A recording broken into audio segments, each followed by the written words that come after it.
రఘు ఆ బాల్కనీ డోర్లు ఓపెన్ చేసిన వెంటనే హోరున గట్టి ధూళితో గాలి వచ్చింది.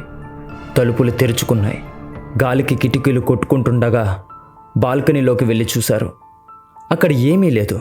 డోర్ ఓపెన్ అయి ఉండడంతో అందరూ ఆ ఇంటి నుండి బయటికి పరుగులు తీశారు. అందరూ ఆ అపార్ట్మెంట్ నుండి బయటికి వెళ్ళగానే ఆ ఇంటి యొక్క తలుపులు దానంతట అదే మూసుకున్నాయి. ఆ ఇంటి బాల్కనీ డోర్లు కూడా దానంతట అవే సడన్గా మూసుకున్నాయి. ఆ బాల్కనీ యొక్క ట్రాన్స్పరెంట్ డోర్లోంచి ఒక నల్లటి ఆకారం బాల్కనీ డోర్ బయట నిల్చొని కనిపిస్తుంది. కరెంట్ లేని ఆ ఇంటికి సడన్గా కరెంట్ రావడంతో ఆ నీడ మెల్లిమెల్లిగా మాయమైంది. ఫ్లాట్లో అందరూ చూసిన ఆ నీడ ఎవరిది? అసలు సురేష్కి ఏం జరిగింది? ఆ ఫ్లాట్లో అసలు ఏముంది? ఎవరు అడక్కముందే ఆ పెద్దాయన ఈ 5గురికి రూమ్ ఎందుకు చూపించినట్లు?